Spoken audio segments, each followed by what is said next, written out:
Good evening and a very warm welcome to you wherever you may be. Thank you for tuning in to the Geelong Region Soccer Show. It is indeed episode 67. Guys, we've come a long way and we keep on coming a long way, and it is our pleasure tonight to be delivering a very, very special Surf Coast Football Club themed show. My name is Tonchi Prusak and I am your host for tonight. And every week, as he does, joins me a big welcome to my co-host and partner in crime, Steve Curtin. How are you, my friend? How's things? Very good, thanks, mate. How good are these beanies? It's all happening here. We're celebrating, Surf Coast tonight. We're celebrating NAIDOC week with the Heel Country theme this week. Lots happening with that in the football world as well. And it's the start of another week. Busy weekend of football. Just doesn't stop. Great show with football out west last night. Got out to an NPL 3 game at North Sunshine on Saturday, as well as a bit of work with Kevin Hillier's show, the Sideline View, on Saturday as well on Bay FM. So there's heaps of good stuff going on, mate. Now, if you have no idea what Steve is just going on about the Kevin Hillier Sideline show, tell us a little bit more about it. It's a beauty of a show on not I call it Bay FM. It's called 90. Yeah, Bay 939. Sorry, I got to get that right. Bay 939. What it is, yeah. I should know. You know better than me. But, Bay 93.9, yeah. And it's every Saturday afternoon, and it kicks off roughly about, 1 o'clock, 2 o'clock or something?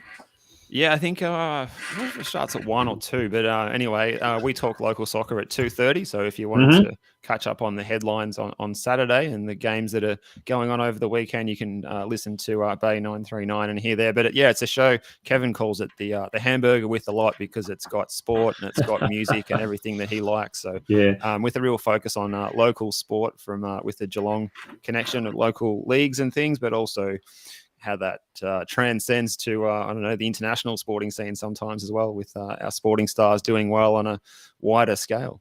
Yeah, from our point of view, from a footballer's point of view, the local football point of view, you do a great job promoting the local local football scene. And for those of you that would love to tune in and hear Steve Curtin every week, it's roughly around about 2 o'clock, so it's just before kickoff of most major games around the region. 2:30, yeah, 2:30. 2:30, there you go. And mate, have we got a massive show tonight? We've got Mariela Pocklington, the president of Surf Coast. She's got a lot of behind-the-scenes stuff to tell me, and I'm told by Mariela off air that there's a bombshell to be dropped tonight during tonight's show. So I've got no idea what that is. So love it. I'm in suspense myself. Yeah, a bombshell. It's one of those announcements that you least expect. It is going to be big. And also, behind every great man there's a great woman, and behind every great woman there's a great man. And in the Pocklington family, they are the super soccer couple. That's how I've dubbed them, because they are both Mariela, the president, and her husband, Michael Pocklington, better known as Mika. Yeah, he's a legend, Mika. Legend he is. I reckon he's held every position known to man at that club, except for senior team coach, and that's probably not far off. Who knows? Never know. Don't rule it out. We're not suggesting anything there, by the way. Rob Panetta doing a great job. Good win on the weekend, by the way. Absolutely fantastic. We'll be covering a little bit more about that. But Mika will be joining us as well. He's the Club Registrar, and he's also, get this, Steve, a member of the men's Division 3 side, pulling on the boots down at the Banyul Warrior Reserve. Yeah. Now, before we do that, mate, you're going to step away for the news desk and get yourself ready, because, folks, 1, 2, 3, 4. So I've counted about 9 news items happening. So don't go away, folks. On the other side of this very, very, very short break, we've got the news desk for you. So don't go away, folks.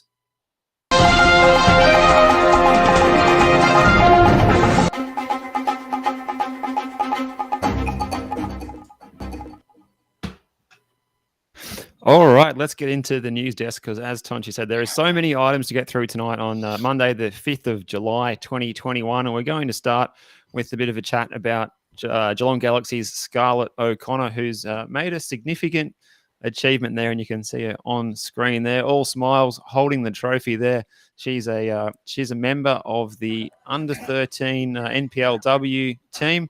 That's her on screen now. Yep, that's her. Yeah. And she made the under-12 team, which will compete at this year's School Sport Australia tournament to be held in Sydney later this year. That's a fantastic effort. Yeah, absolute brilliant effort. Now the young lass, she's basically come through to the Galaxy after being part of the Geelong Soccer Club's Mini Roos program. And just this season alone, she scored 24 goals from 16 matches. And the under-13 Galaxy team doing very, very well. And she's made the under-12 team. So that's going to be that will be competing, or they will be competing at the School Sport Australia tournament to be held in Sydney later this year. I'm hoping that by that stage, the COVID issue, let's call it that, the COVID issue will have been sorted out by then. So, fantastic achievement there by young Scarlett O'Connor. But Steve, there are other Galaxy girls as well doing also really, really well. That's right. They're grabbing the headlines, and it's indeed. The brilliantly named the team, the Murray Bears, who is a Victorian Futsal League Super Cup competing team. And we saw Hannah Skotnitzer. She had an extremely successful weekend, should I say? At that Victorian Futsal League Super Cup, playing for the regionally based Murray Bears FC. The 14-year-old. Highly talented. She took out the MVP award as well as the Golden Boot award in the girls division, which saw her team, the Bears, triumph in the final despite Skotnitz's absence as a result of outdoor training commitments with the Football Victoria NTC team. So she's doing a great job, not only on the boards of the futsal court, but also out there on the grass in the outdoor version of the game. What a champion she is! Yeah, fantastic. I did a piece earlier today for the Geelong Daily Football News Bulletin. So the lucky members who are our members, and that you can become a member by joining the website down. Nice little plug there. About Hannah, I actually spoke to her dad. We tried to get her on the show, but the young lass is having a night off and off to the movies or whatever she's doing with her friends, and she deserves it. A supremely talented young girl. She's just risen up the ranks, and she's now involved in the NTC program, Football Victoria's NTC program, and doing a sterling job. She's played there at Galaxy, come up through North Geelong as well. So she is an absolute gun, young Hannah. And obviously, as far as the futsal competition is concerned, she's been a regular on that note as well. The Victoria Futsal League is a new tournament, a Super Cup, and it's great to see. It's probably the first major tournament since Football Victoria have, do we say, taken over the I guess the promotion, the management, if you like, of football, or the best way I used to say the promotion of football futsal in Victoria. So I think it was like, what did we say, 12 teams? Did you say 12 teams, 7 different clubs? Can we hopefully one day down the track get a team from Geelong as well? We did see last year, Steve, Geelong entered 2 teams, a senior men's and a senior women's team in the Australian Futsal Association affiliated competitions, and did extremely. Now, was that last year or the year before? Everything's just testing my memory. Look, it might have been. I fancy that it was in 2019 because it wouldn't have probably been able to go ahead last year. Yeah, I think you might be right. And look, the Geelong someone team will be able to correct us in the comments if I'm right. Yeah, absolutely. The Brenton Geelong, Ray, hello. Yeah, he'll be able to. Yeah, Australian Futsal Association tournaments, and they did exceptionally well. So it's high time we had a fully fledged futsal club happening here in Geelong. So there are a few. There's a lot of people around here in Geelong that are very much involved in futsal in some way or another. Would love to hear your comments, love to hear your thoughts. But I'm putting it out there to the football community in Geelong. Let's get a futsal club up. Now, mate, speaking of the Murray Bears, the Murray Bears I think are supposed to be a Murray United type club, if I'm not mistaken. Yep. And there's a pretty strong Geelong showing. Along with Hannah, there were 2 other girls that were involved, and we just had a quick sneak preview. They were holding the cup. Yeah. There they are. There they are. So that's Poppy and Hunter Gurkovic that won the trophy on the weekend as well, Tonchi. Yeah. So two very, very talented girls, and they're also, I think, part of the, if I'm not mistaken, the Galaxy Under-15 team as well. So some very, very talented footballers there. Good on them. They're doing a sterling job, aren't they? Absolutely. Well done. Yeah, they did very well. So they were also members of the championship-winning Murray Bears team as well. So that's them holding the trophy there. So good effort there by the siblings. Yeah, and without Hannah in the final, as you mentioned before, Hannah had NTC football commitments. Now, speaking of women's football, and this is so good. This is absolutely great tonight that we're able to really promote so much of this and some of the local success stories. This young lass came to Geelong, or the Geelong region, I guess, when she was already a fully fledged player. But she's gone on to bigger and better things. And tell us about one, Kira Cooney-Cross.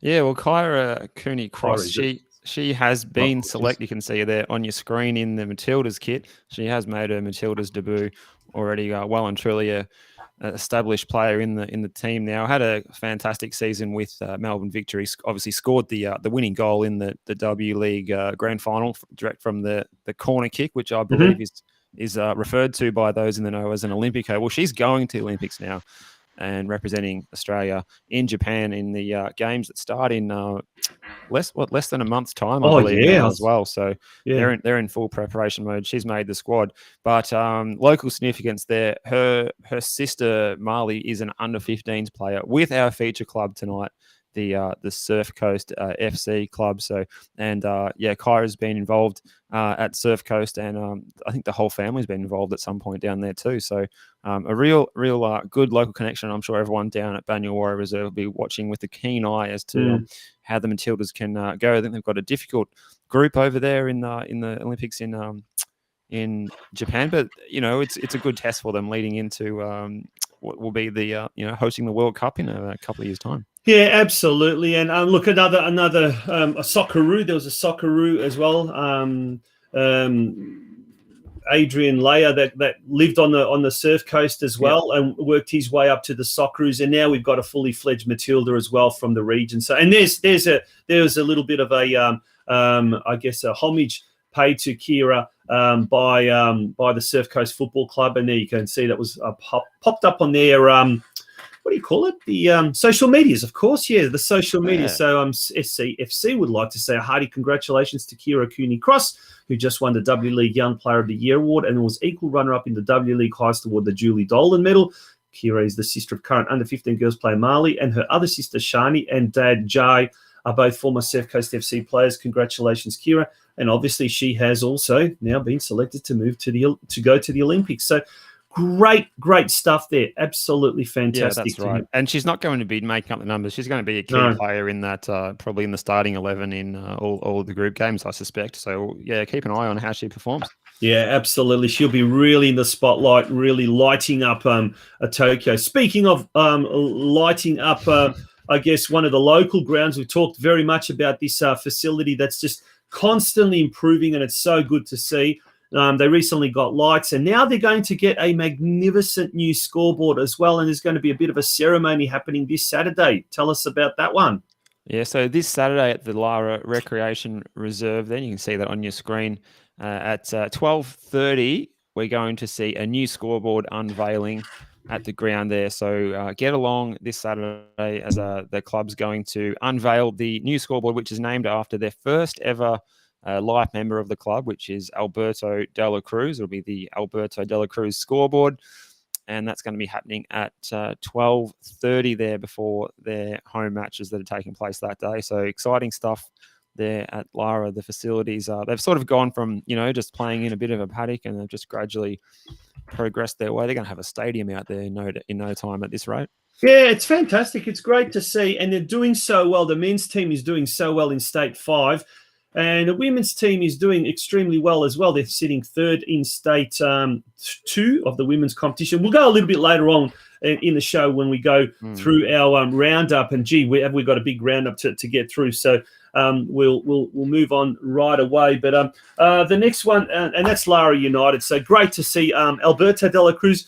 Many years ago, I coached a women's team down at North Geelong, and his daughter Sarah Dela Cruz was one of the players, and Alberto always used to turn up to the games, and he's about 3'0", but he's larger than life. Alberto, he's just a very passionate Spaniard. He's brilliant.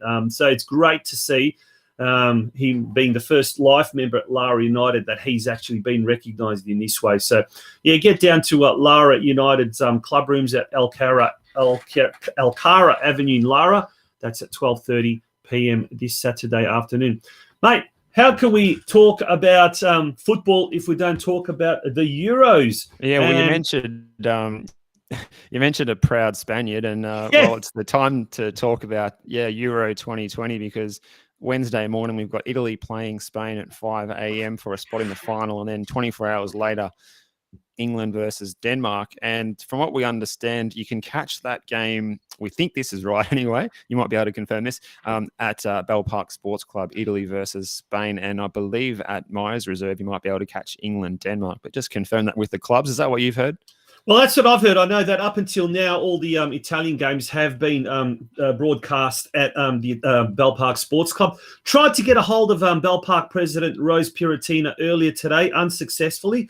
So I wasn't able to confirm. But if anyone else can tell me, is the Italy-Spain game being televised at the Bell Park Sports Club? Santino corrects me. He's a legend. Oh, we've got a correction, yeah. He's Argentinian. Oh, goodness me. I thought it was Spanish. They speak. Same dialogue. Same language. lingo. Yeah.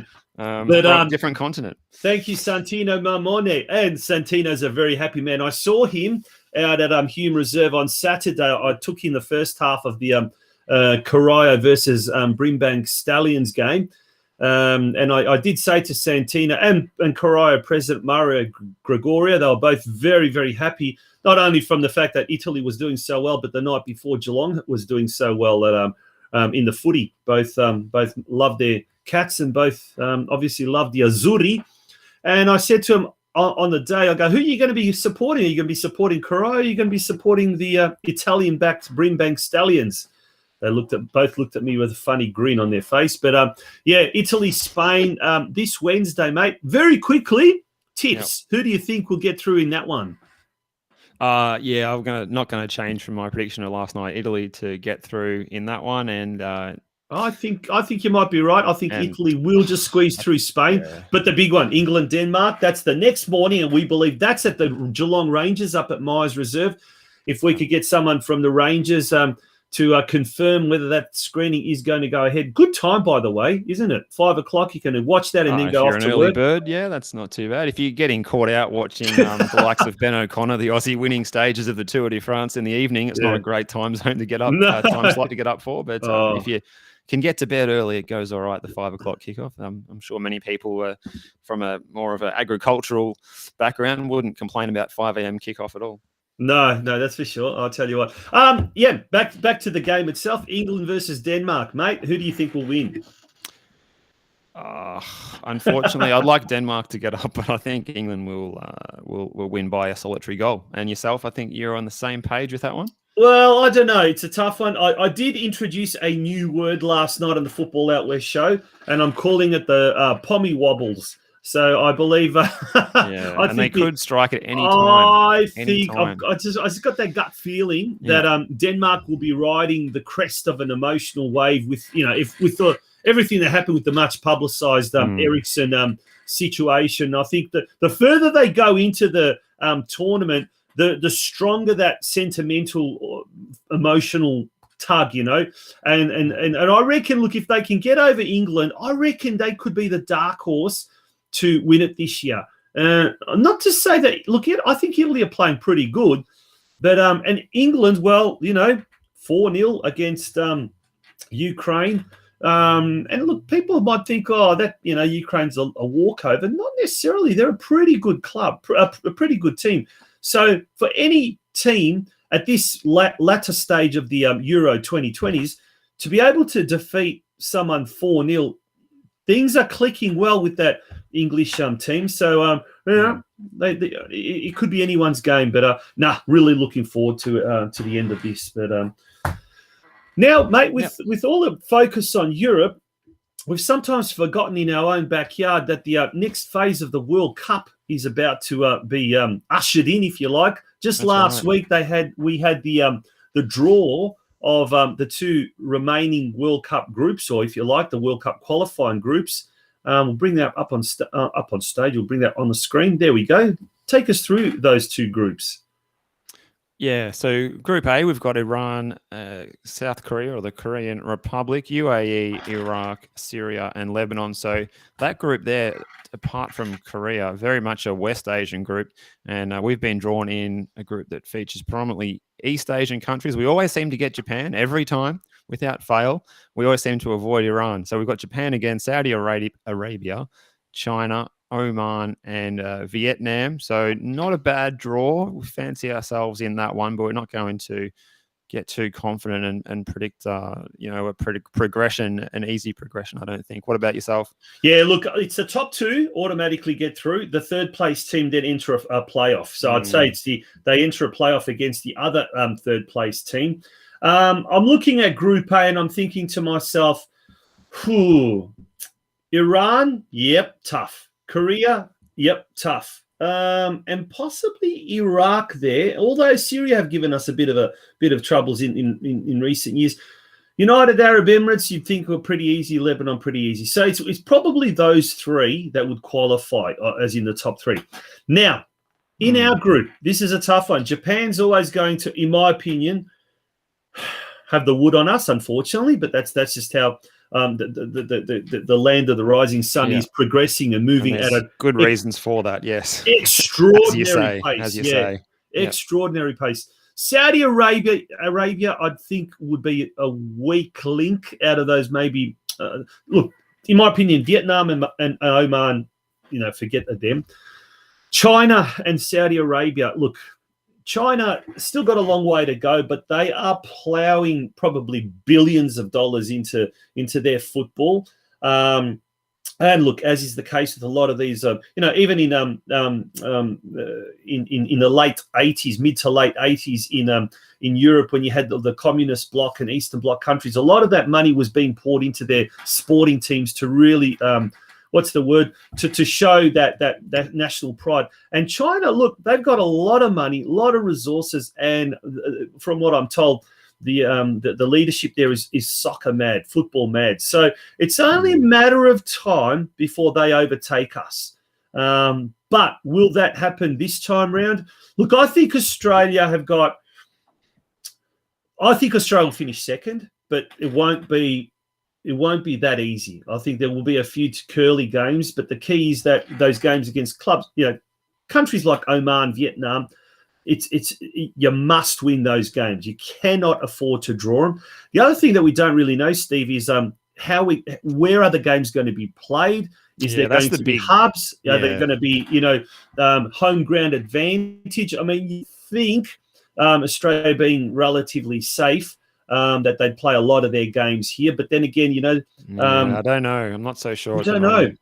No, we're not letting people into Australia. So I think at the moment, it's very unlikely that we'll get to play any games within the next, at least 6 months at least in Australia. Yeah. But these are sportsmen. Then they'll play all the games up in Queensland. Yeah, Palachuk will allow 50,000 at Suncorp Stadium. As long as they let the players in for the games, that's probably the key. All righty. It would be a bonus. Yeah. Well, I'm not going to say anything too much politically, but our next article is about betting.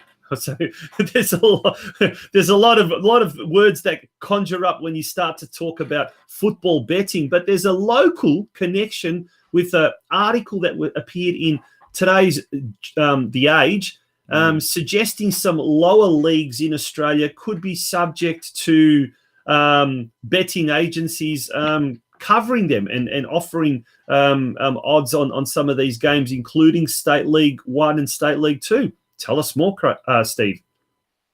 Yeah, that's right. We knew that there's a lot of this sort of thing going on just by what you find on the internet with our NPL leagues. I didn't realize it stretched myself. I didn't realize it stretched all the way down to State League One.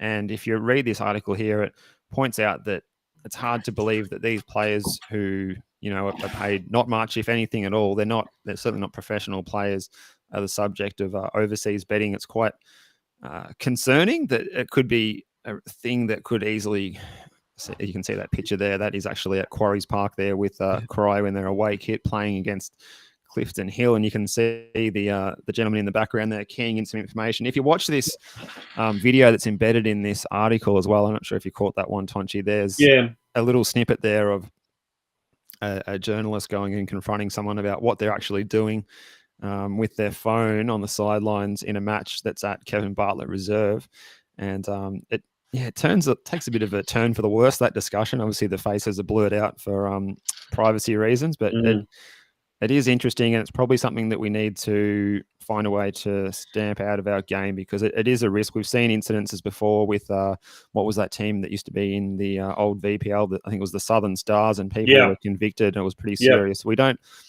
need to open the door for that sort of thing to happen again. And this is just a good bit of awareness that this is happening. And I think for all of us that attend NPL matches, we're aware of things like this going on. But I just couldn't believe it went all the way down to State League One. But that's it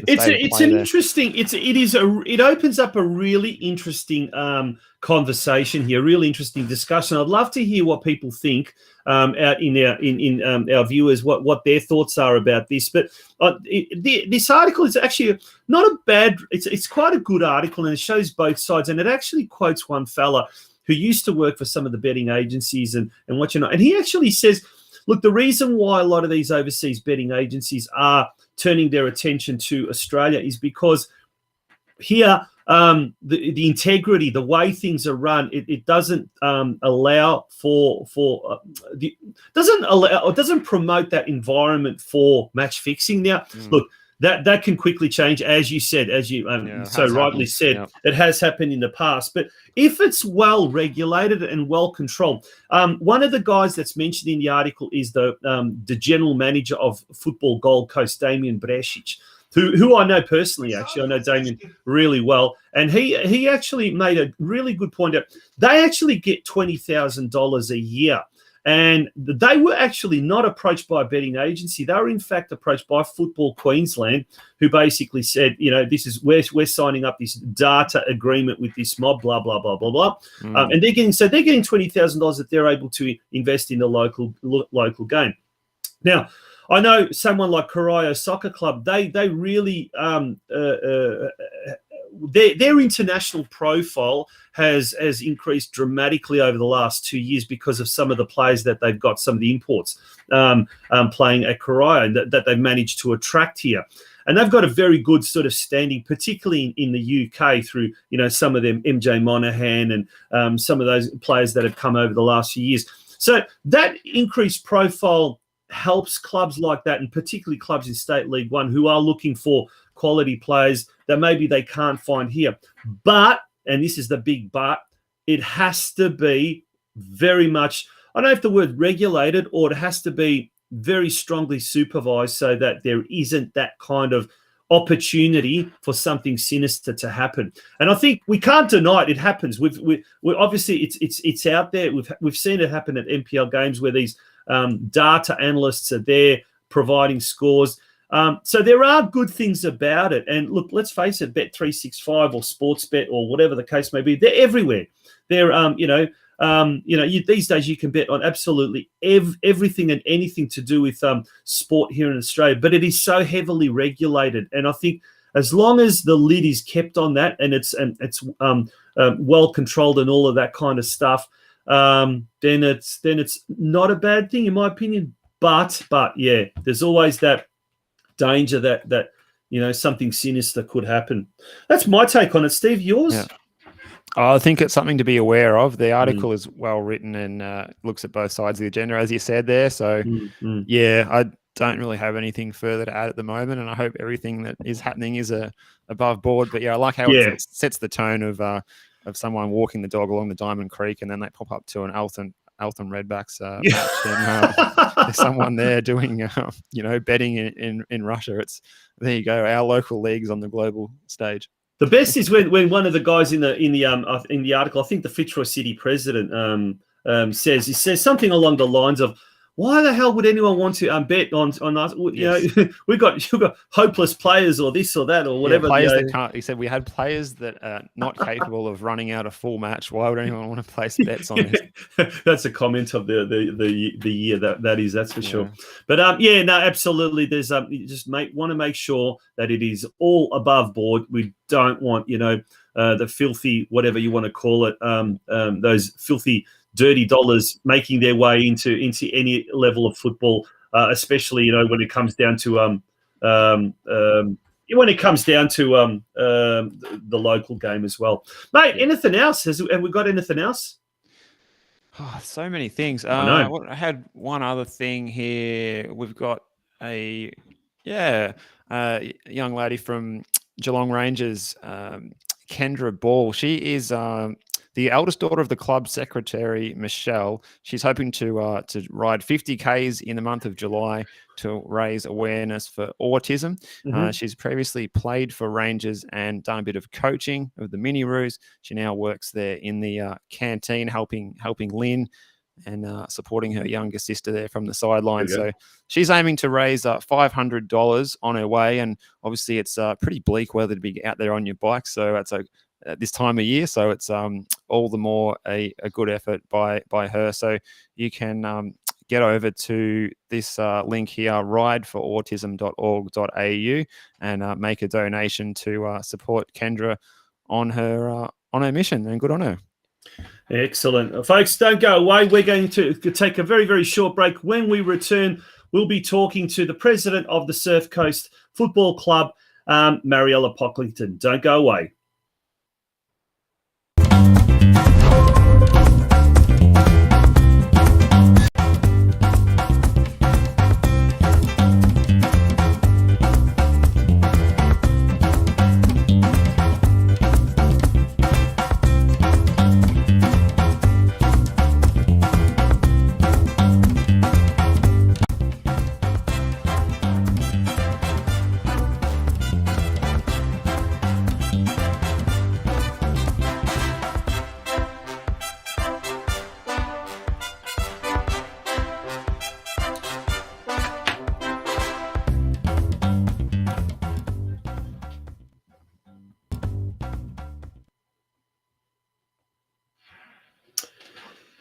Welcome back to the Geelong Region Soccer Show. It is episode 67, and tonight's episode is proudly brought to you by the Surf Coast Football Club, and that's why Steve and myself, we're wearing these absolutely fantastic... I tell you what, I'm so warm tonight. I tell you what. I'm often quite cold in this room without any sort of heating directly in here, but this beanie is just it's a game changer.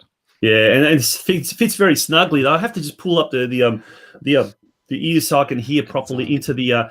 true. It's built to protect you from those ocean breezes down at Banyuwarra Reserve that can come in from the southwest sometimes on training nights and games down there. Now, mate, you used to play down there, didn't you? Or did you have a stint down there, short stint, or was it when you first came down to Geelong? Played a couple of seasons down there back at the old ground, the Key Reserve back in 2009. Yes, those days. And then managed to pull a bit of an injury, did a bit of coaching, coached the under-15s there in the following year, and then I sort of took some time out and come back and had a little bit of a kick, but not much more than that, a little bit later in the piece. And it was always a nice place to go, and the facilities just got better and better down there over time. And I guess that's the right time on that note to introduce our special guest for tonight. Absolutely. The president down there from Banyuwarra Reserve, Surf Coast FC's Mariela Pocklington, who's on your screen now. Mariela, good evening to you. How are you going today? And hey, Mariela, how are you? Maybe not hearing us at the moment. Oh, she's on mute. Hello, Mariela, can you hear us? No, can't hear us. Hang on. She's just muted herself. How about that? Can you hear us now? No. Try and sign out and then sign back in, and we'll try and get you on again. So can you hear us? Yes, she can hear us. She just can't speak. Rightio. Okay. Well, we'll take a little bit of a break, and we'll talk about what I wanted to talk about with Surf Coast Football Club. There's so much happening, not just on the field, on the game, but also off the field as well. And that's something I'm really looking forward to talking to Mariela later tonight. And she'll be joining us. Well, hopefully she'll be joining us very, very quickly. I think she's about to join us now. We may have her on. We might have her on. There we go. Hello, Mariela. How are you? I'm good. How are you? Yes. Oh, not too bad. Very good. What was the magic trick to cure that problem? I swapped rooms. That's it. Yeah. I'm on Mika's laptop, so yeah, all good. Did you have to kick him off the computer? Yeah, for now. Yeah. Good. That serves him right. Now, Mariela, thank you for joining us. It's actually very appropriate that you're joining us because you were the first. We had the Surf Coast as the first club mentioned earlier this year. Kick started 2021, and what a good year it's been so far. Fingers crossed that it's going to continue and everything's going to be going well. But we talked about how you're anticipating a very tough season. It's going to be a post-COVID or COVID affected. Yeah. There was always the usual story of members. We had, I think, a drop in the number of players at the time. Volunteers, always a difficult thing. Let's go now. Midway mark of the season.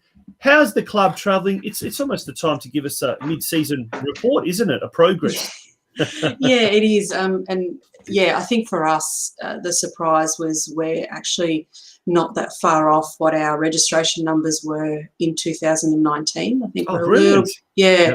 We had a really late influx of players in the younger age group. I know we were looking for, at one stage we were looking for coaches, we were looking for extra kids so then we could make a team. So, all those things that I think from memory we were discussing prior to the season starting kind of happened. And so that it caused us a few issues, but not too badly because we managed to find people to coach extra teams and whatnot. And I think where we struggled a little bit was with the kickstart because I guess Mika and the coaches could only accommodate X amount of players, and we kept getting inquiries, and we didn't have the coaches. So we're looking at how we're going to what we're going to do over the summer. Yeah, we noticed that with a lot of clubs, it did happen once everyone kind of knew. Yep, we're definitely going to have a season. Yep, we're going to go. There was this massive kind of an influx at one stage, and I know a few weeks back, Steve, we had Kim on Taliadoros on I think it was the Football Out West show. And I think from memory, he actually said that the numbers are pretty much, was it 95% there, like to what they were pre-COVID or something like that. So obviously there was that last-minute rush and whatnot, and ends up obviously being the problem then just not enough coaches. Are we finding a lot of parents stepping in to fill that void? Are we finding some of the coaches who maybe have not been involved in recent years coming back to help out, or are we at crisis point with not enough good coaches? I think we're, like, I know for us, and I can only speak from a Surf Coast perspective, we've got a mixed bag. So we've got coaches that have coached before. We've got parents who have never coached but want to because their kids have come along and shown an interest. And then we've got, for example, current players. So we've got two players from the women's team who are coaching junior girls. We've got one who's coaching in the hub. So it is kind of a mixed bag for us. So we now need to plan how we're going to educate them because they know the game, but, just to give them that skill set to be able to coach and ensure longevity with these guys. And is that the plan, to try and get them into some sort of coach education programs prior to the next season, I guess? If there's interest, if we can. I guess an educated coach will always be a better coach. And so for us, if they're wanting to do the courses and wanting to stick around, then, we'll invest in them to do that. So, yeah, that's kind of the plan. We'll see. Yeah. Well, it's definitely the best outcome when you can get your senior players, whether they be from the women's team, from the men's team, that are committed and wanting to give back. And then it can be a little bit contagious throughout the senior squads then when everyone's heavily involved. What about from a playing point of view? Have you finished up with, apart from those, the kickers age groups, have you finished up with appropriate numbers for most of the squads in the teams? Or is there any that are a bit skinny or some that have got sort of too many for one team, or how did that work out? I think it's kind of evened itself out in some respects. I know it's kind of, there's always those teething issues as to how do you split them out? You know, if you've got two under 12 teams, you know, how do you separate them out? You know, do you do them as an A or B? Do you do them just as a split? You know, whoever come in last year. So those are the kind of discussions that we were having. But I think that obviously happened early on, and we're not having issues during the season. Everybody's playing their games. Yes, while some kids will be moving, you know, within rules, within some of the teams or up, or, you know, where they can, but that's rare. Like, that's not something that we have to do week in, week out, like we've seen some other clubs unfortunately have to do. So, yeah, I think we're in a good position. Yeah. Well, speaking of being in a good position, the sport as a whole here in Geelong, I mean, yes, it's taken a battering because of COVID, but, you know, I noticed right next to Banyawari Reserve, there's a magnificent new basketball arena that's come on board. And basketball is one of those sports I think has really been hit because of the indoor factor. So I know my littlies play basketball for their school in a school comp, and they haven't played now for 2 months because of the various restrictions and lockdowns and what you know. Whereas with football, we've been lucky at being an outdoor sport. You know, it was one of the first activities that was able to come back on board. Have we as a sport here in Geelong and the local region, have we taken advantage of that? Have we been able to accommodate maybe a little bit more of that interest from kids who have done other sports and now wanting to maybe try, you know, soccer or football? Have we done enough to capitalise on that, or could we do something a bit better? I think it's a very complex question because I always ask complex questions. Mine are never simple. I think because you know, for those that don't know who I am, I work for state government. I work for Sport and Rec, so I understand the complexities of other sports and what they're trying to do to get their members back. And yes, basketball has been hit hard. All the indoor sports have, and even some of the outdoor sports. I think football is we're lucky in the sense that people know the game, people love the game, so they're willing to come back. What I'm finding, and it'll be interesting to see, and it might be a question for Kimon in the future, is what are the retention rates? You know, how many of them are brand new because they just want to get kids out of the house? How many of them are returning?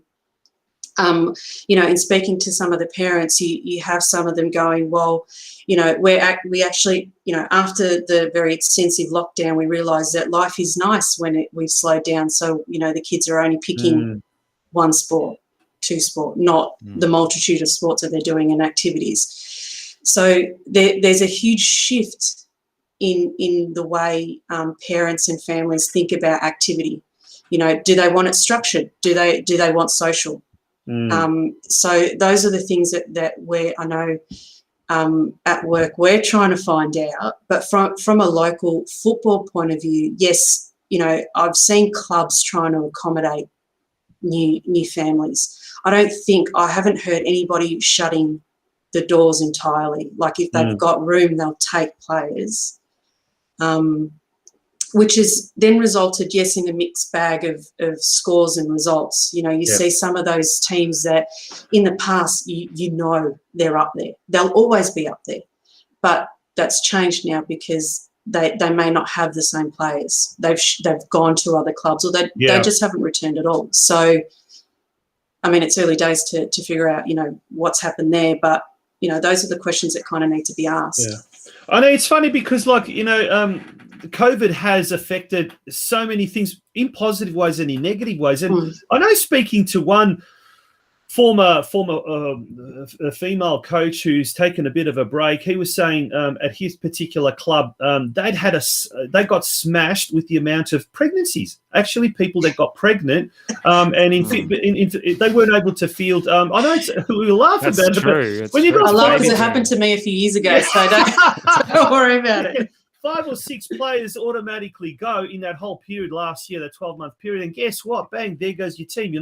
Then you have that situation, Steve, you've got too many for one team, not enough for 2 teams. And then what do you do? And in that kind of case. So, yeah, absolutely. I totally agree with you, Mariela, that retention. And when we are having these massive score lines and, 20-0 score lines and 15-0 score lines, will players just turn around and say, oh, this is not a really positive experience, I'm going to walk away from it?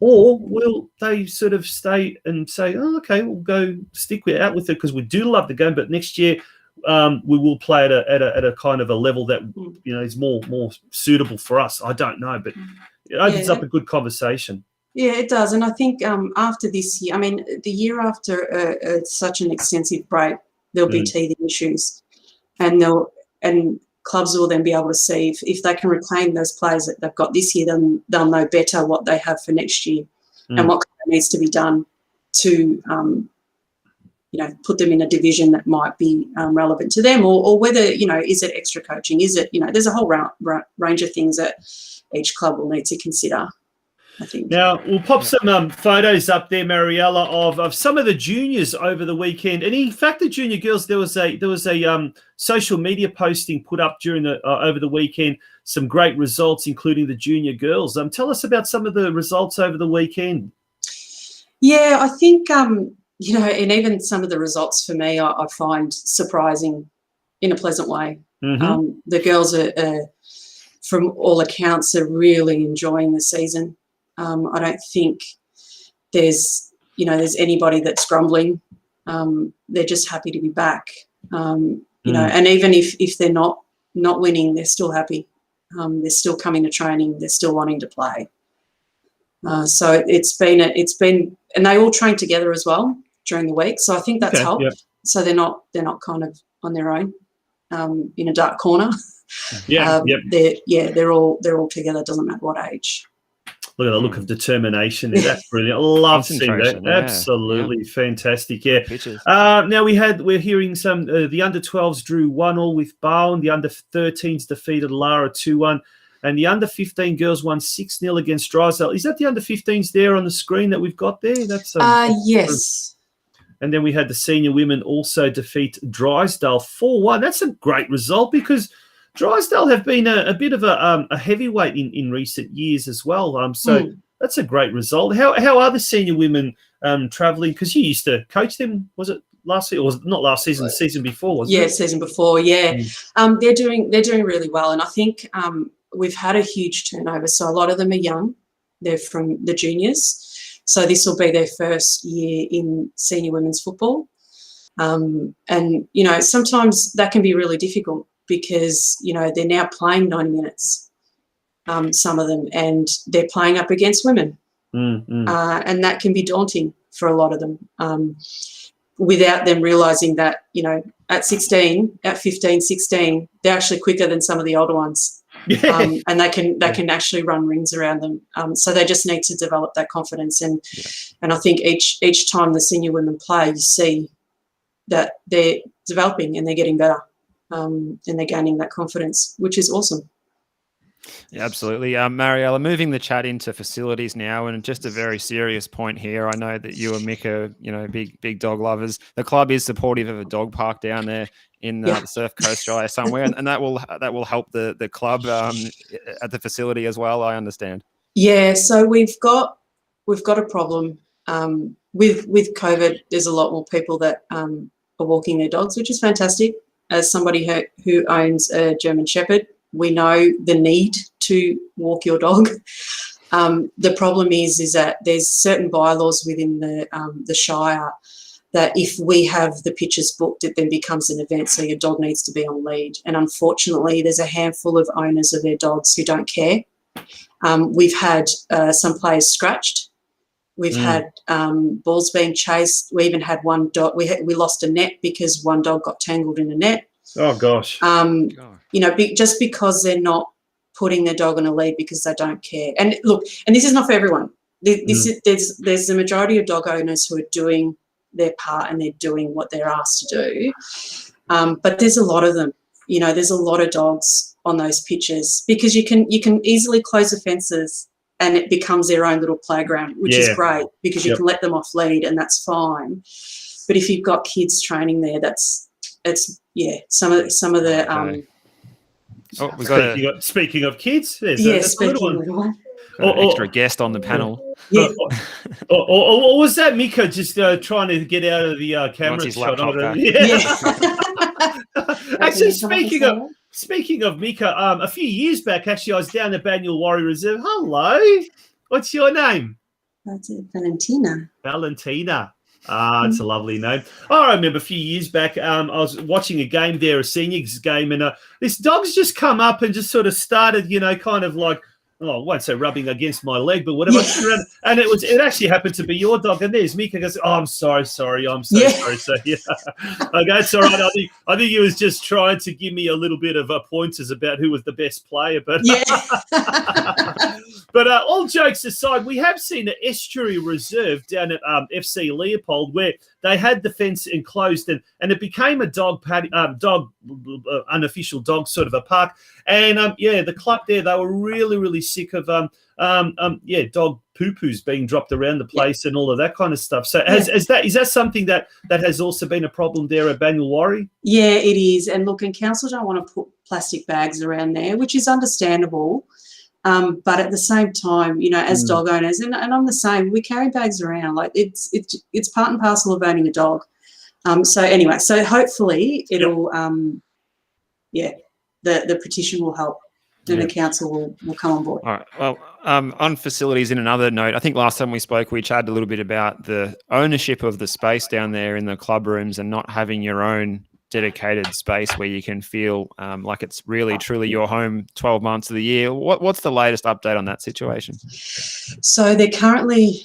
They're a little bit behind, but as sometimes facilities that happens. So they've currently gone through a tender process. Mm-hmm. I think they've shortlisted, and they're going to a council meeting to decide, I guess, to ratify a contractor. So we think they're going to start in the off season, which then will affect us next season. Right. Yeah. So there'll be plans in place as to what. What happens with change rooms and how we manage all that. So that's all in the plans. But, it is running a little bit behind, but that's, it's kind of to be expected. Yeah, with everything that's, I suppose, going down there. Yeah. We mentioned the fantastic new basketball stadium there. I think it's the Surf Coast Basketball Association has taken the running of that or whatever. But there is obviously a fledgling futsal association down there as well. I think that's run by the Surf Coast Council. It is. And I know I was approached by, when I was back in the day, when I was at the Football Victoria, I was approached by a gentleman down there in its early stages. Is that something as well that the club is either going to directly or indirectly get involved and provide a little bit of that off-season avenue, so for budding footballers as well? Is that something? So the club was approached to run the competition. Right. Volunteers and just getting people to come on board to help was an issue. So we said to the council, can we wait a year just to see what we can do and how we plan this better? Because the other issue is I think the competition is on a training night. Mm-hmm. So it makes it hard to get people from the club to then also do futsal.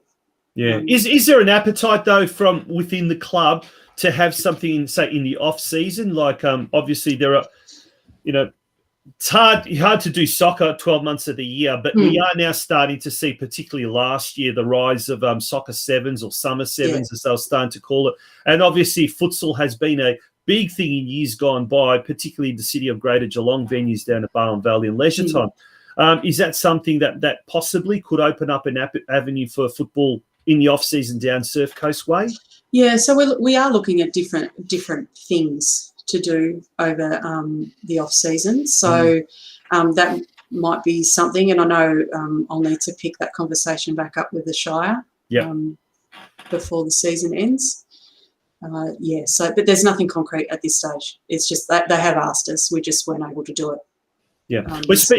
We're speaking with the Surf Coast Football Club President, Mariela Pocklington. Mariela, thank you for joining us tonight. We're also going to have your other half. Yes. We're certainly not going to say the better half. We're just going to say the other half. Michael, he's going to be joining us very shortly. He's the registrar there at the club, and he's also a member of the Division 3 men's team. Is it hard or is it easy when you're both in the committee, both heavily involved with the club? You come home, you want to switch off, and then around the dinner table, you start talking about the soccer, or is it a strict no soccer conversation policy? No, well, we can't have no soccer conversation because then it'll be pretty silent at home. You want to talk to each other. So, especially with the Euros and, Copa America and, all of that. So, and Mika being an England fan, given his background. Yeah. It's not sometimes we need to stop Surf Coast conversations because they can take over time and precious time with Valentina as well. We kind of need to monitor that. But it'll end next year. So why is that? Because Mika and I will be stepping down after this. The bombshell. I thought that there was a bombshell coming. There it is. Coming. There it is. At all, Mariela. That's taken me by surprise. Is that right? Oh, that's taken me by surprise. Are you able to say kind of why, and is there a succession plan in place, or? Yeah. So for Mika, work is an issue. Well, it's not an issue because he's working, but it does.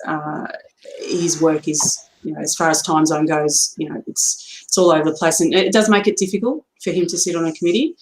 For me, I'm going back to uni and doing a master's, so I can't. I need to sleep at some point. So something's got to be. Oh my Lord! Yeah, being involved in a soccer club, working full time, doing your masters, and then being a young mum as well. I said, or a Steve, mum. I don't know about young mum, but mum. Mum with the young family. Young, That is a super soccer couple. Fair income. You guys are incredible. Well done, Mariela. No, seriously, that's amazing. Obviously, you will be sorely missed because the Pocklingtons are such a focal part of the club down there. Have you got any plans, like a succession plan, like a famous Eddie Maguire succession plan or anything like that in place? We're working on that at the moment. Like, we don't have anybody earmarked, but we will go out with some comms to start getting people in, not necessarily on the committee, but just helping and doing the smaller jobs, which will make then the bigger job a little bit easier, hopefully. Because this year has been a hard slog. Like, we haven't been able to open the canteen whilst we can open the bar, and you just go, okay, you really need the canteen to go with it. But we haven't been able to find volunteers or anybody to kind of take it on. We've tried a few things that haven't really worked. We need a technical director to help us out. We need somebody, to manage the government relationships. Because there's only, even in my capacity, my full-time capacity at Sport and Rec, like, there's certain things I can't actually get involved in because it then becomes a conflict. Of interest. So it's those type of things. Like, we kind of need a body for each small task. And it's a problem across all clubs. This is in all sports. It's not a new problem, but we're hoping to try and fix that. So we'll start those comms in the next couple of weeks. Heading into our AGM, because once AGM's done, we're kind of stepping back. Well, there you go, ladies and gentlemen. You heard it right here first on the Geelong Region Soccer Show. But I look to be absolutely ought to be commended that you're doing it now, sort of midway through the year, and that allows a lot of people and time to get into that mode of thinking that, okay, next year will be a bit different, and next year we have to either pull a finger out and get more involved, or we have to find someone who is willing to do that. Not suggesting anything, but more of a personal question. How's Steve doing? Chris, the former president? Yeah, he's doing well. Like, and to be fair, I probably haven't spoken to him in the last few weeks. But yeah, he's doing all right. Every time I speak to him, he's working. He's happy. He's obviously got more time because he's not, on the committee. But I've seen him at games, so he'll come down and still support. Yeah, it's the club. good to hear. So yeah, he hasn't totally walked away, and it'll be the same with Mika and I. We won't. Yeah. We'll still. Come down and watch games because my sister-in-law plays for the senior women. So, we'll come down and be able to watch them in peace. And she, that's Hayley Pocklington. She said, "Hi, Valentina." that was that comment came on a little bit later. Yeah. So thank you, Hayley Pocklington. Yeah, Mariela, thank you very much for joining us on the show. Really appreciate your accessibility and willing to come on the show, but also your support and the club's support of what we are trying to do here at the Geelong Region Soccer Show. So fantastic. Thank you so much to you and everyone at the club. But we're going to kind of let you go and spend a bit more time with the family, and we'll let the other half jump in, and we'll have a bit of a chat to him. So thank you very much for joining us. Tag team. Yeah, good luck with the Masters, Mariela. Yeah, good luck. Thank you. Yeah, absolutely. I'm sure we'll be seeing a lot more of you nonetheless around the traps and all that. Thank you very much, guys. Thanks for that. That's Mariela Pocklington, the president of the Surf Coast Football Club. Mate, what a bombshell! Hey, jeez. Yeah, I like how she just kept that up her sleeve right till the end of the interview, and then you'd warned us about the bombshell that was going to be coming. I had no idea what it was, and I didn't realize it was going to be that. Yeah. Now, mate, we're going to very, very quickly just touch base about the senior team on the weekend. They defeated the senior men's team. We heard about the women's team. They defeated Drysdale 4-1. But the senior men's, they also were victorious. And against Gisborne, mind you, who is third placed Gisborne. That's not an easy game, that's for sure. We're going to touch base about that, but let's bring the club registrar and a man who is basically synonymous with the Surf Coast Football Club, Michael Pocklington. He's going to come on the show now as well. Michael, thank you for joining us. How are you? Hey, Tonchi, thank you for having me. Hi, Steve. Nice to see you again. Good to see you again, Michael. It's good to do the tag team there. It's babysitting duties have switched over now. It is, yes, no doubt. They're probably laughing at me already on the other computer watching this live. now, mate, it's absolutely a pleasure to have you. Let's quickly chat about the senior men's team. A 2-1 victory on the weekend against Gisborne. Look, not an easy game at all. We've seen some of the other Geelong teams in State 4 have problems with Gisborne. But Yashko Ikanovic scored both goals there. Tell us a bit about the game. Were you at the game?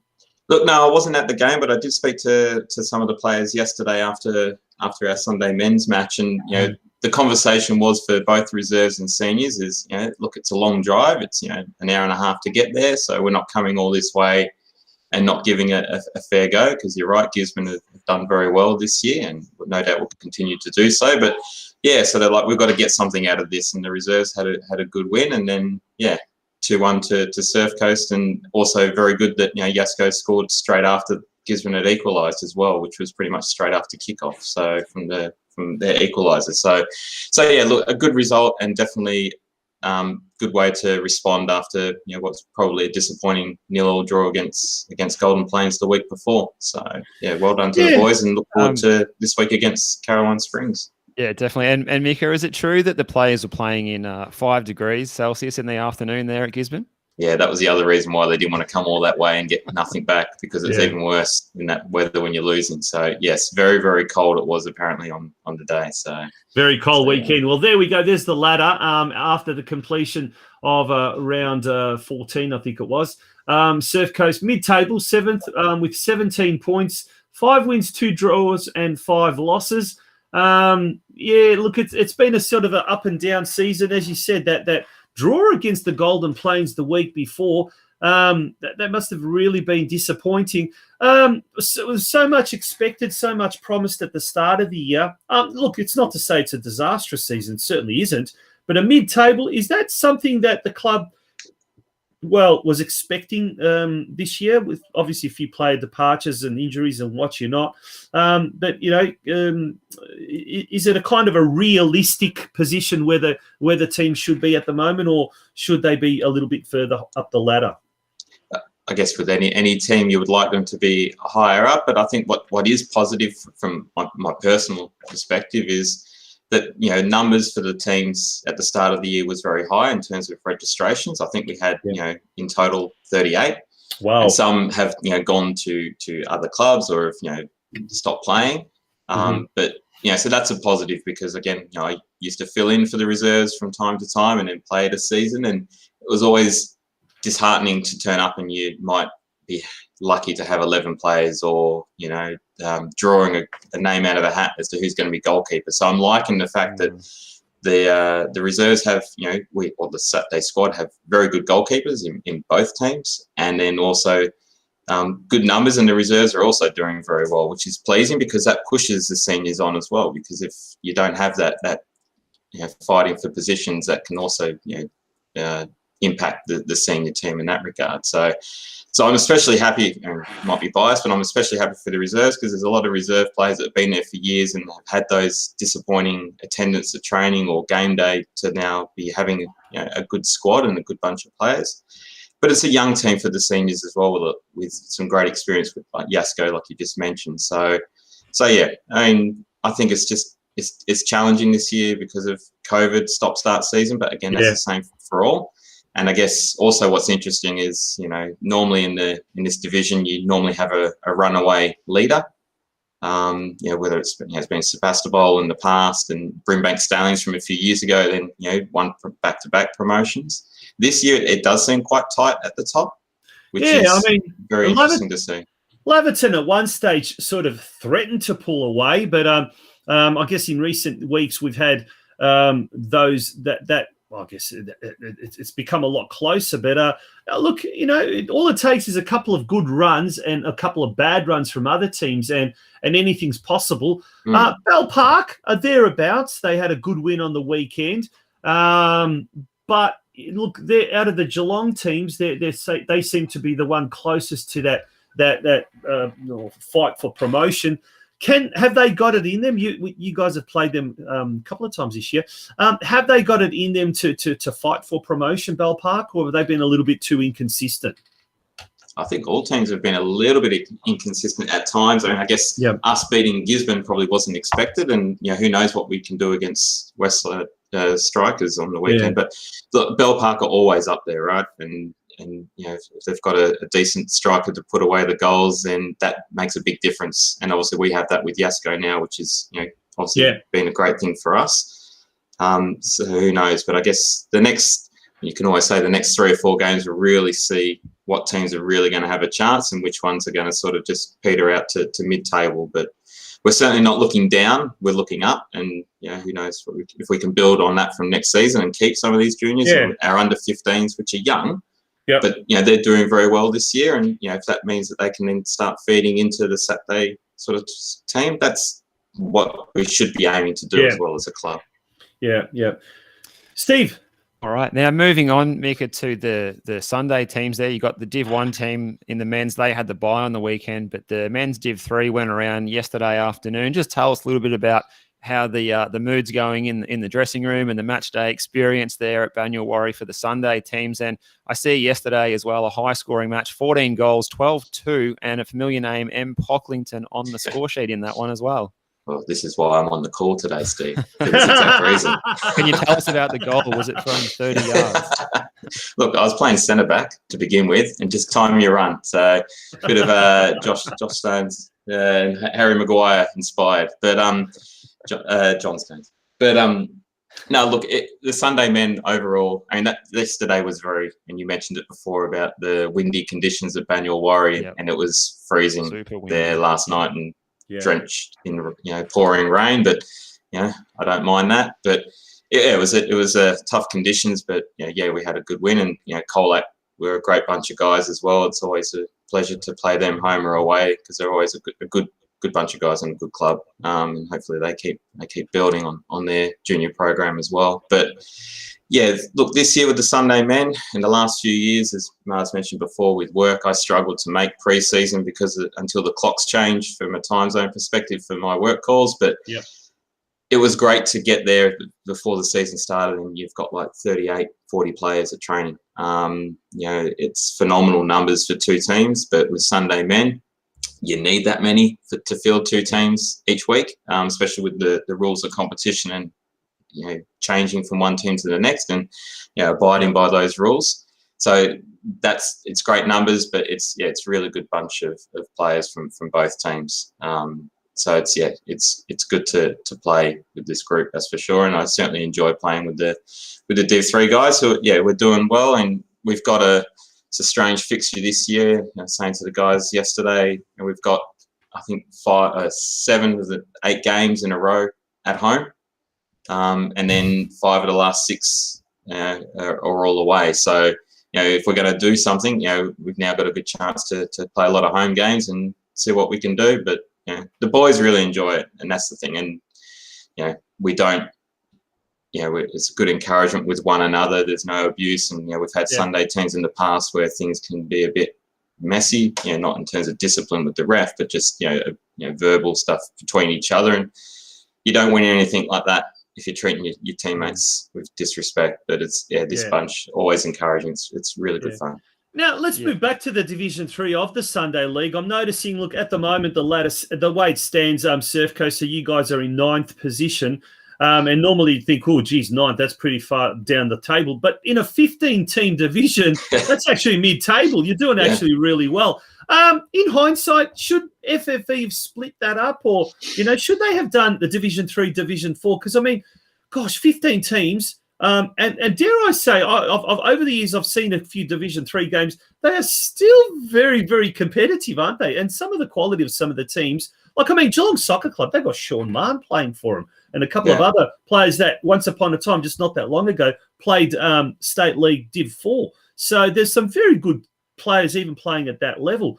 Should FFE, in hindsight, have split that division up, or was it just it wasn't going to happen? It was too late, kind of thing. Yeah, I think it's certainly getting to that point where they probably should split it. I think what happened was and I know one Deakin team entered after round 3 or 4. Yeah. So it was 14 teams. There may have been one other that entered. And I think Geelong Soccer Club entered late as well. Yeah.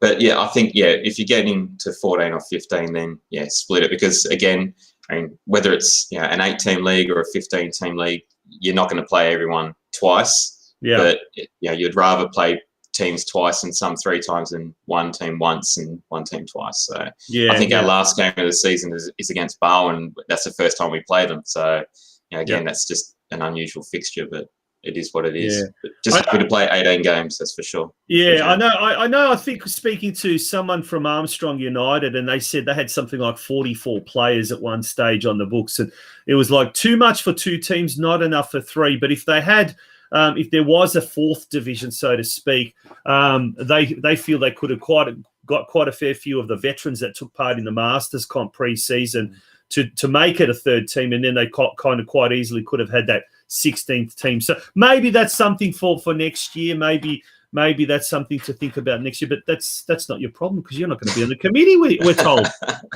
Yeah, that's right. So it's I've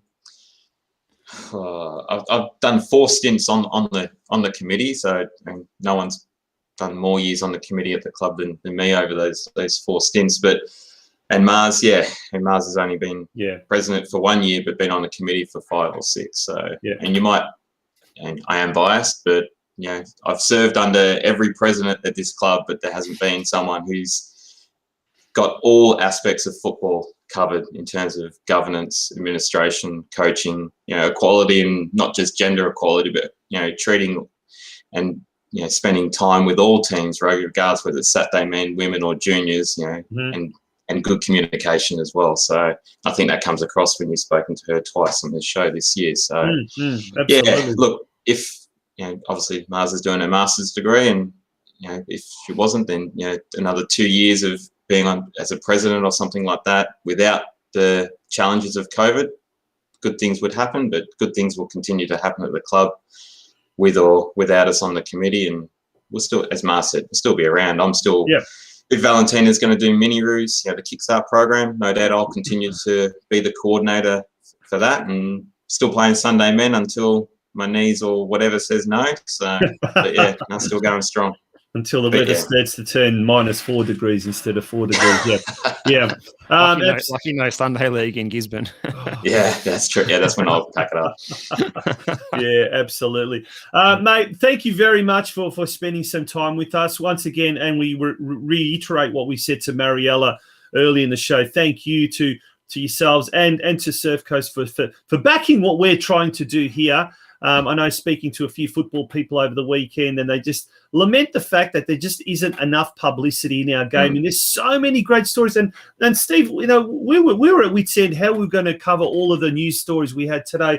And interesting, a lot of it was to do with young girls and females doing well. And one of those, Kira Cooney-Cross, who played at Surf Coast and whose family still remains fairly heavily involved with that, mate. From a club's perspective, that must really give you guys a real warm and fuzzy feeling to be involved with some of these players that have used Surf Coast as a stepping stone, and we've had people like Mike Cooper, Adrian Lay.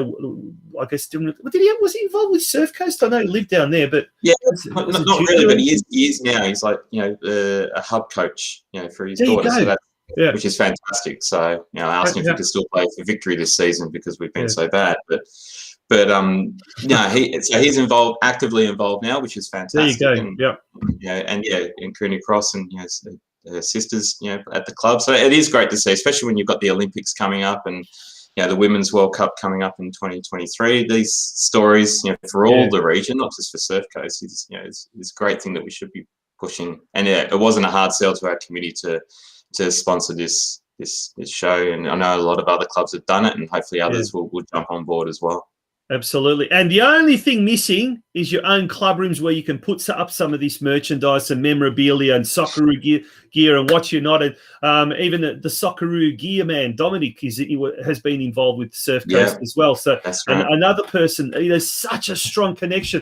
So we really, really want the Surf Coast Shire to get into action and get those club rooms happening at Banyulwarri Reserve. Mate, we look forward to seeing certainly over the next 12 to 24 months, great expansion, great improvements down at the facilities at Banyulwarri Reserve, and maybe even a massive windbreak or something like that. Maybe a see-through one. We still want to see the ocean. We want the beautiful views of the sea, but maybe something just to, the windbreak, eh?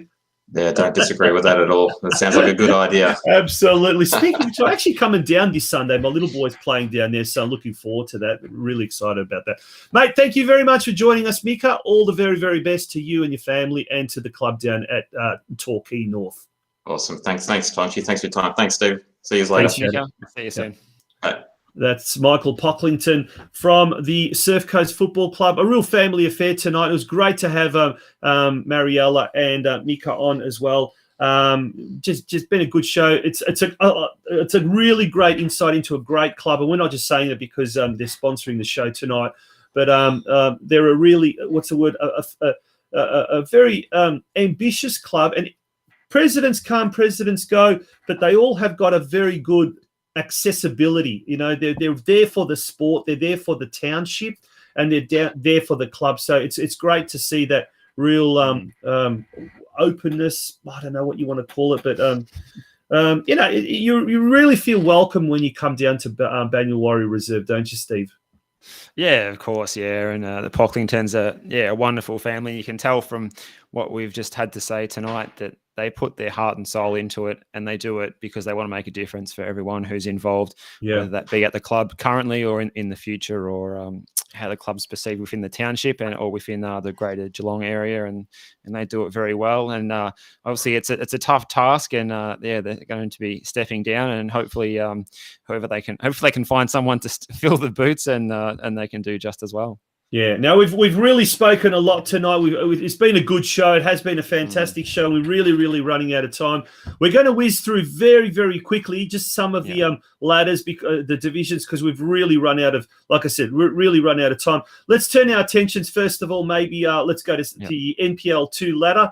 And the results played in the NPL, Steve. Yeah, North Geelong going up to Galvin Park, getting a 2-0 win there. Goals from Jamie Nogler and youngster Nick Volarovic with a 89th minute sealer there. So a good result there for North Geelong. That gives them their third win of the season in the league. And they've got, what have we got, the big game against, I think, is it Moreland City this weekend Moreland as well? City, yeah, it's a big game. So they got the big 6-pointer coming up this weekend. 8th versus 9th. Yep. And wish everyone at Elko Park good luck for that one. We better move on to NPL 2. Where that is NPL 2. Well, let's move to NPL 3. Sorry, I've written it wrong. I've written NPL 2 above the Geelong Soccer Club.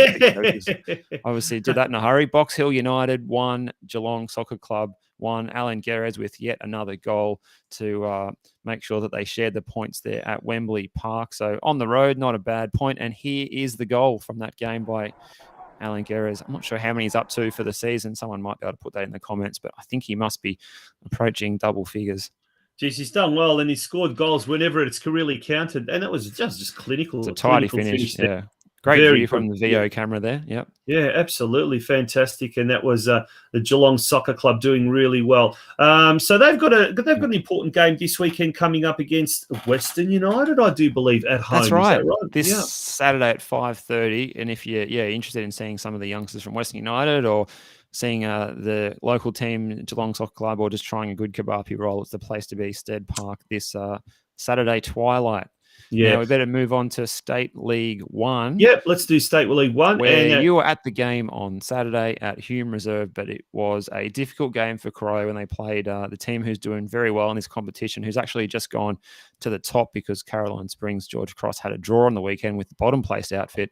But Brimbank Stallions 4, Corio 0 was the score, and you've got a bit of footage there as well. Yeah, there's a bit of footage there. Look, I only stayed for the first half, and let me just say, at the first goal was scored, I think, in the first 60 seconds or 2 minutes or thereabouts, whatever. Yeah. After that, Corio did really well. The score was 1-0 at half-time, and I was watching the game in the company of the Football Victoria Club ambassador for the Geelong region, Foddy Kiprin. Big shout-out to Foddy. And there was a few of us there. Santino was next to us as well, Santino Mamone.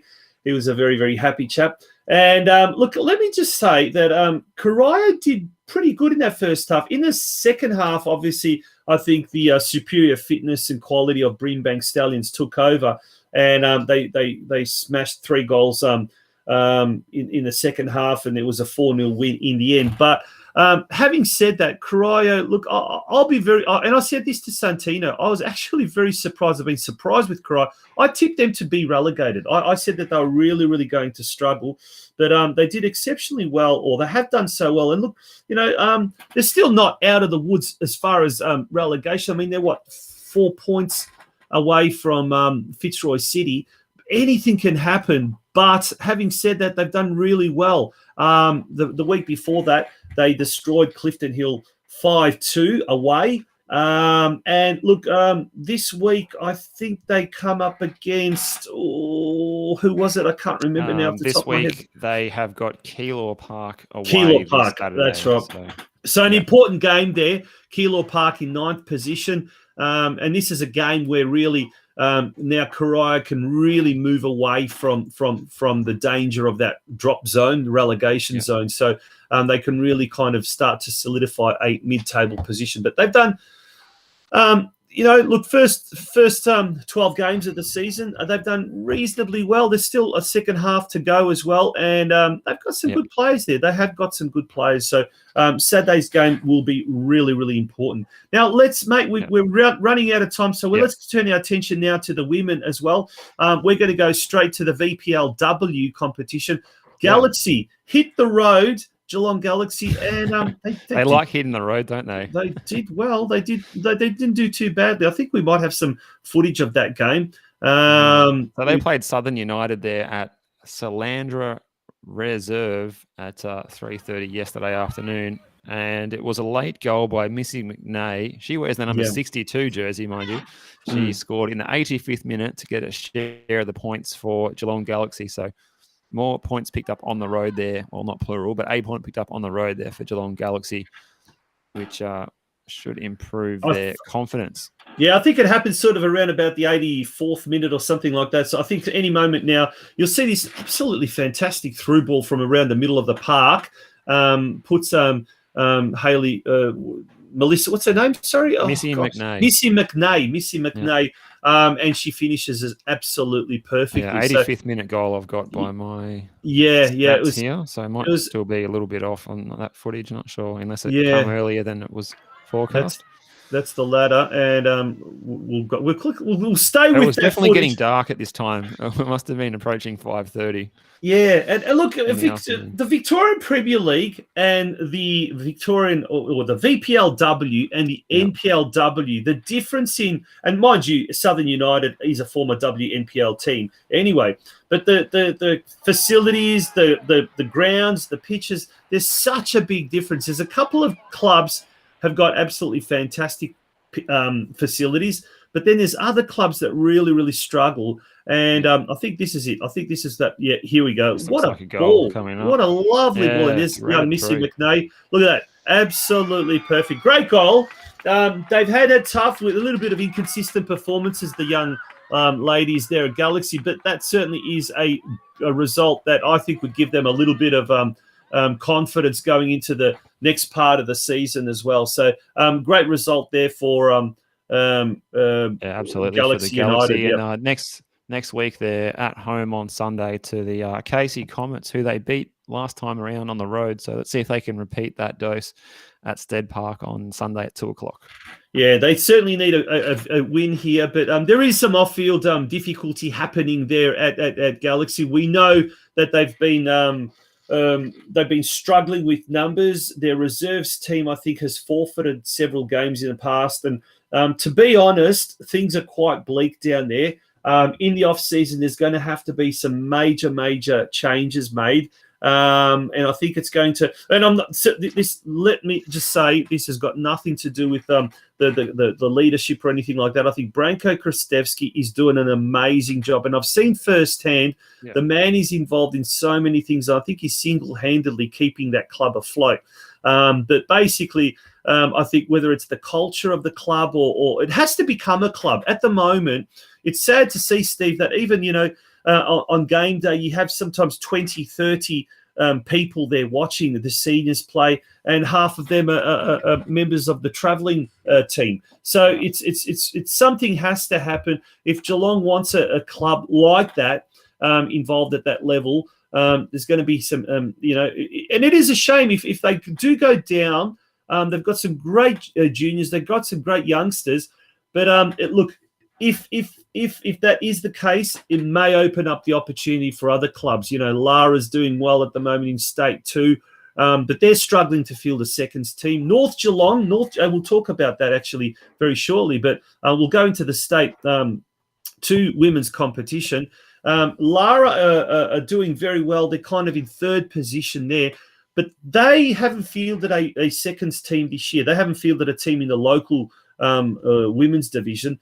And that could be a problem as well, because I think part of their agreement is that they actually have to have a team in the local competition. And if they were to go into State 1, if they were to get promoted, they would have to field a reserves team. Now, I think that could be a bit of a problem. So, I'm not sure how that's going to go. Mate, we're going to move very quickly. What was the result there, by the way? Any idea? Well, I looked on the Sports TG, no result, and both of the club's Facebook pages don't have a result for that match between Lara United and La Trobe University. So if anyone knows, they could whack that in the comments. I thought usually if it's absent from a club's Facebook page, it means they might have lost, but neither team's got it on their Facebook page. Yeah, and very quickly, North Geelong, they didn't play either. Their game was forfeited. I think it's about the 3rd or 4th forfeit this year, and that is becoming fast a problem. But they are running away at the moment, 5 points clear of second place to Avondale, and they've gone halfway through the season. So you'd expect that they're going to do very well, and they are. Look, they've got a strong team in the local competition, and they've also got a very, very strong team in the senior women's competition as well. So. Mate, that brings us to the end of the show. We have really, really gone into extra time. Thank you, mate, for everything. Who's your tip for the Euros? Italy. Italy, yep. And yep, you?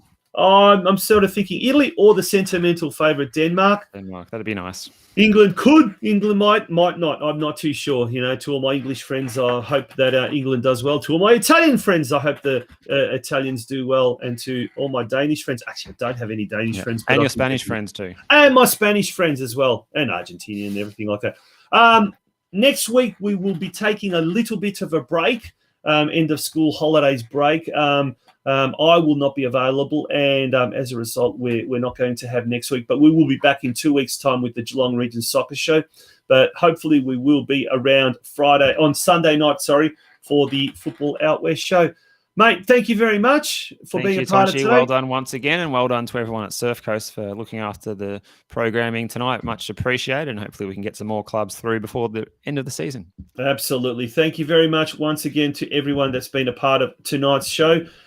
We thank you once again. Now, we do need your support, and I'm going to plead, I'm going to beg, I'm going to ask you all to support the Geelong Region Soccer Show. Become a member. It's the easiest way. The website there is www.patreon.com/Geelong Region Soccer Show. I won't be lying when I say we are iffy whether we are going to see out the season. We don't want to finish the competition or the season early, but we do need your support. We need clubs to back us. And there have been a lot of clubs that have not yet been involved in the show this year. And it's simply because they haven't backed us, they haven't supported us. They have in previous years, and we'd love to see those clubs back on deck. And to all those clubs that have been involved with the show so far this year, we need businesses to support us. We need sponsors. We need you. We need you guys. On that note, thank you very much for being a part of the show tonight.